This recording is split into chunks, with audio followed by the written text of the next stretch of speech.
أهلا بيكم وفيديو جديد. معاكم أمير أسعد من قناة ديكور ورسم. النهاردة الديكور اللي معانا مش تقليدي، فكرة مختلفة شوية، إن شاء الله تعجبكم. أول حاجة بتاخد المقاسات وهقول لك كام فكرة كده تعملهم وانت وشغال، سواء حضرتك كنت فني مبتدئ أو عميل هتعمل شغل. الفيديو ده هيفيدك جدا إن شاء الله. أول حاجة بنبدأ ناخد مقاس اللوحة. هنا عندنا الحائط كان عالي وواطي زي ما حضراتكم شايفين، في زي فاصل في الجزء ده عامل ارتفاع عالي واطي.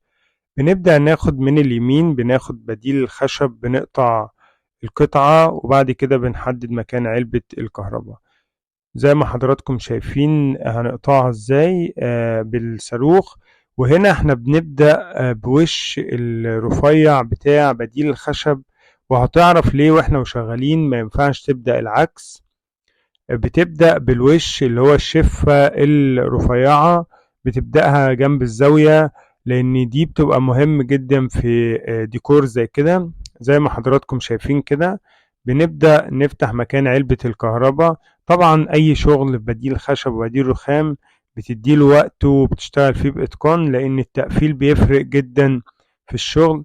بعد كده بنجيب سيليكون عظم تركي وبنبدأ نحط في ظهر الشريحة زي ما حضراتكم شايفين. طبعا السيليكون العظم في حدود 120 جنيه، بديل الخشب البي في سي في حدود 300 جنيه، 17 سنتي. زي ما حضراتكم شايفين بنبدأ نثبت أول قطعة، وبعد كده بنمشي لحد ما نوصل لأول بديل الرخام. وهقول لك تشتغل ازاي، بحيث ان انت لو معاك جنب زي كده وعايز تشتغل بطريقة احترافية فيه وتطلع حاجة محترمة. زي ما حضرتك هشوف ببدأ أكمل الشغل بتاعي، وبعد كده باجي في الحتة اللي هي بتبقى واطية بحط سيليكون زيادة، وبعد كده بجيب المثبت السريع اللي هو السبراي، وببدأ أضغط على القطعة لحد ما أتأكد اللي هي مسكت كويس، وبعد كده ببدأ أكمل بحيث ان انا اعوض الفرق بتاع الواط بتاع الحيطة. طب انا ما سبتهاش ليه؟ لان انا لو سبتها دي مسافة كبيرة هتخلي بديل الخشب فيه لبة كده ومطبل. لكن انا لما اديله سيليكون والسبريس سريع، انا كده بضمن اللي هو يطبع مع الحائط. وما بعملش في شريحة واحدة، بعمل في اكتر من شريحة عشان اضمن اللي هي ما تفكش بعد كده. وهوري لك تعمل في بديل الرخام ايه علشان تكمل الشكل ده ويمسك في بعض. هنا ببدأ اعمل القطع اللي تحت الاول. يبقى احنا كده مشينا من على اليمين الطولي، وبعد كده بدأنا اشتغلنا في الجزء اللي تحت. طبعا لما بيكون حائط زي ده والعميل يتناقش معاك وتوصلوا لأفضل حاجة، بيكون الحائط شكله مميز جدا. لكن في عميل ممكن تيجي تقول له فكرة يفتكر اللي انت بتبقى عايز تعمل حاجة أسهل، ويقول لك لا يعمل عكسها. طبعا ده اللي بيبقى خسران. لو انت جايب حد واثق فيه لازم تسمع منه، لان في ناس كتيرة في شغلها بتحب شغلها، بتبقى عايزة تطلع الحاجة افضل حاجة. فانت لما بيكون فني بيركب حاجة زي كده وتتناقشوا مع بعض، اكيد بتوصلوا لحاجة كويسة في الاخر. مش شرط يعني الفني اللي شغال بيبقى عايز اسهل حاجة، لان في عملاء كتير واخدة فكرة عن الموضوع ده. الفني لما يجي يقول حاجة يبقى هو بيسهل على نفسه وخلاص. لا، يعني في ناس كتيرة بتحب شغلها بتبقى عايزة تطلع الحاجة أفضل حاجة. فأنت لما تناقش مع العميل أو العميل يتناقش مع الفني، الموضوع في أوقات كتيرة بيطلع أفضل حاجة، وبتطلعوا حاجة كويسة وشكلها شيك. بنبدأ نركب آخر قطعة. طبعا الحائط معوج فأنت بتسايسه لحد ما يطبع آخر قطعة.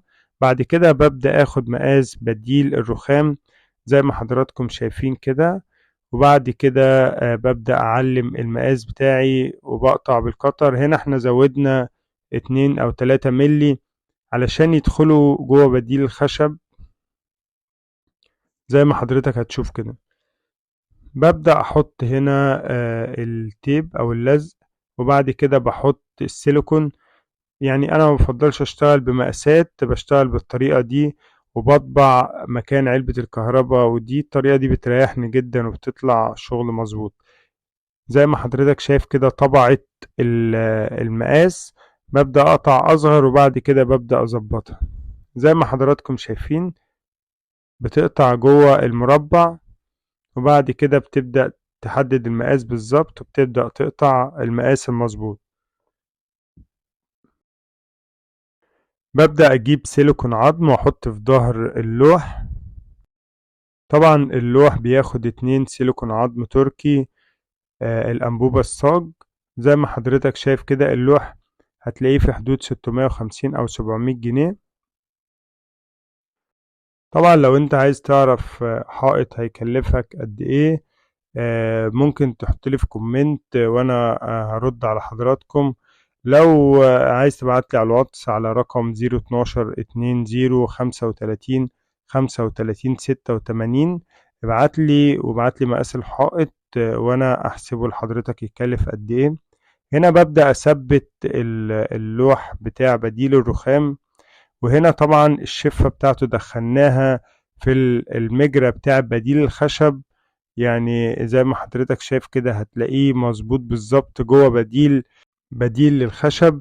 عشان كده احنا عملنا الحرف الواطي بتاع بديل الخشب من ناحية اليمين، علشان يسيب لنا المجرى او الشفة اللي هيدخل فيها بديل الرخام. وبكده الجزء اللي على اليمين دخل جنب المربع، بديل رخام دخل في المجرى بتاع بديل خشب فادانا مربع. فطبعا هيبقى عندنا الفتحات اللي فوق واللي تحت في بديل الخشب. دي بقى اللي هنعمل لها فكرة حلوة جدا، وتقريبا ممكن يكون أول حد عملها على اليوتيوب. هتشوفها إن شاء الله هتعجبكم. هنا ببدأ أثبت آخر قطعة. هنا بقى الفكرة اللي احنا هنعمل زاوية من بديل الخشب، يعني احنا هنطلع زاوية من الشريحة بتاعة بديل الخشب. طبعا هي بتاخد وقت بس فكرة تحفة جدا وهتعجبكم جدا. يعني عشان انت ممكن ما تلاقيش زاوية، وبعدين الزاوية بتبقى 3 سنتي بتبقى بارزة شوية، فالفكرة دي هتعجبك جدا. بتبدأ تقطع يمين وشمال المربع زي ما حضراتكم شايفين كده. طبعا انت بتسايس القطعة لحد ما تطلع المربع سليم او مظبوط. يعني بياخد وقت شوية بس بيطلع شكله ممتاز جدا. هنا بدأنا نقطع المقاس اللي احنا عايزينه، وبعد كده بنبدأ نقطع جنب منه عشان يعمل لنا شكل زاوية زي ما حضرتك هتشوف كده.